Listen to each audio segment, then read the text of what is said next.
Quake in the early morning. Chapter 1. Tweet, tweet. Jack sat up in bed. He stared out his window. The sky was dark gray. The sun would be rising soon. It's almost time, he whispered to himself. The day before, in the magic trails, Morgan's note had said, "Come back tomorrow in the early morning." Jack jumped out of bed. He put on his jeans and t-shirt. Then he grabbed his backpack and crept out to the hall. Jack peeked into Annie's room. She wasn't there. He slipped downstairs and out of the front door. Annie was sitting in the porch steps. Jack sat down beside her. "What are you doing?" he asked. I was waiting for the birds to start singing," said Annie. "Then I was going to wake you up." Jack and Annie watched the sky go from dark gray to light gray. Then the birds began singing their song. "Tweet, tweet," said Annie. Without another word, Jack and Annie left their porch. They headed up their street to the Frog Creek woods. It was cool beneath the trees. Jack and Annie hurried through the woods to the rope ladder. It hung from the tallest oak. At the top of the oak was the magic trails. They climbed up into the trails. It was barely light inside. Annie picked up the note lying on the floor. She held it up to the window and read aloud. "Dear Jack and Annie, Camelot is in trouble. To save the kingdom,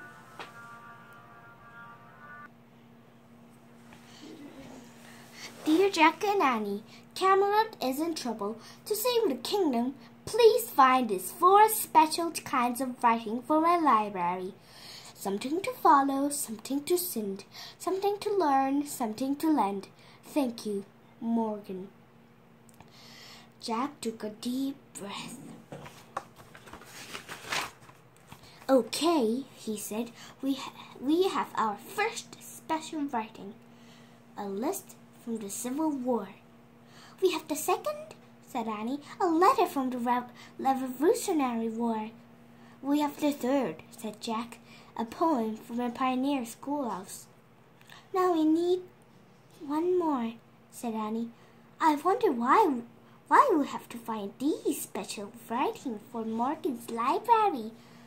"Library," said Jack. "How are they going to save Camelot?" "I don't know," said Annie, "but let's get going so we can solve the mystery with a research book." They looked around the trails. Their Pennsylvania book, the book that always brought them home, was lying in the corner. Beside it was another book. Annie picked it up. "This is it," she said softly. She showed the book's cover to Jack. It said, "San Francisco, California, 1906. "California?" said Jack. "I've always wanted to go to California. My mom, too. My mom went to California." "Me, too," said Annie. She laughed. "I guess I told Miss Neely the truth after all." "Yeah," said Jack, smiling. The magic trails had taken them to a pioneer school in their last adventure. There, Annie had told the teacher, Miss Neely, that they were going on their way to California. Annie pointed at the cover of the California book. "We really wish to go to. Wish we could go there," she said. The wind started to blow. The trail started to spin. It spun faster and faster. Then everything was still. Absolutely still. Chapter 2. Thunder Under the Ground. "Nice clothes," said Annie. Jack opened his eyes. Annie was wearing a blue and white dress with a big Staley collar and white stockings. pan. Jack was wearing a brown knee-length pants, a jacket, a cap, and a tie.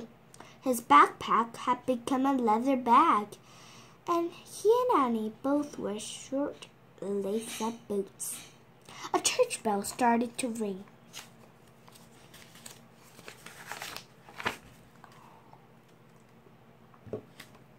Gong, gong, gong, gong, gong.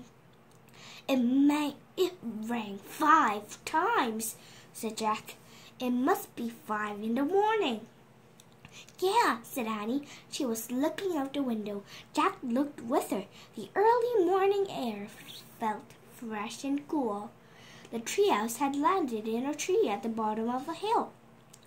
Painted wooden houses and glass lights lined a quiet cobblestone street.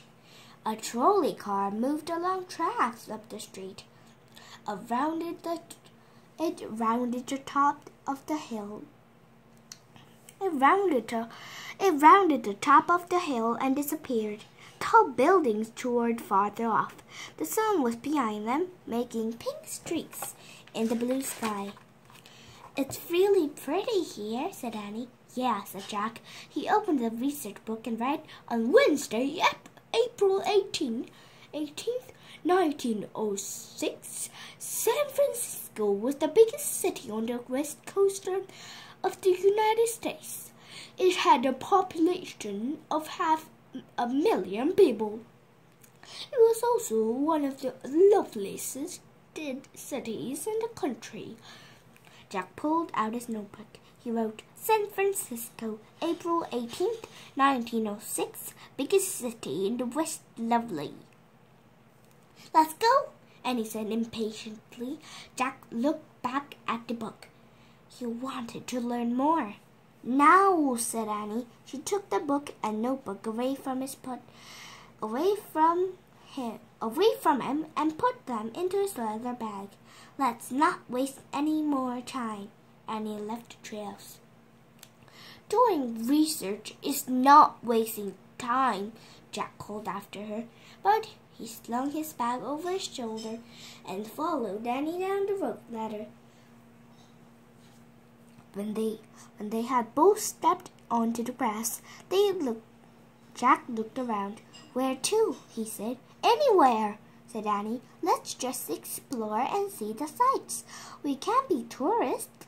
Okay, said Jack. But don't forget we have to find the writing for Morgan's library. They started off the cobble street. As they walked up the steep hill, a sun rose above the tall buildings. The early light turned everything to gold stone street lamps and the glass windows of the silent houses. It's so quiet and peaceful, said Annie. Yeah, everyone must still be sleeping, said Jack. Suddenly, out of the quiet came a deep rumbling sound.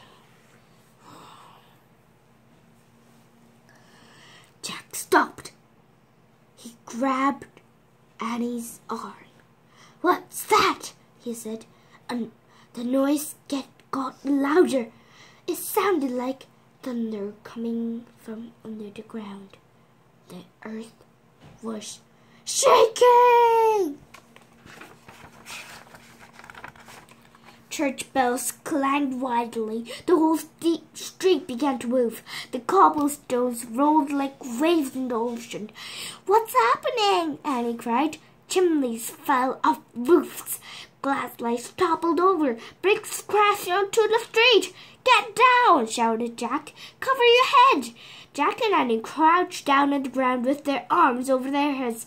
All round them was rumbling, clanging, crashing, and breaking. Then the world grew still. The rumbling stopped. Jack and Annie raised their heads. The air was filled with dust. It's over, said Jack. That must be an earthquake, said Annie. I think so, Jack agreed. I guess I should have let you do a little more research on this place, Annie said. Yeah, probably, said Jack. Except I don't know exactly that we have done. Jack slowly stood up. His legs felt wobbly, and he brushed off his pants. The deep rumbling came again, louder than before. Then the terrible shaking started. It was even harder than before. Jack was hurled to the ground. The earth trembled and quaked. Jack bounced against the hard cobblestones. Annie! He cried. He tried to stand, but fell again.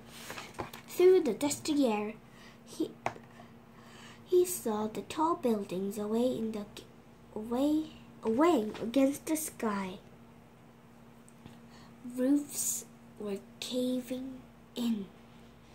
Up and down the street, bricks, glass, and concrete showered down.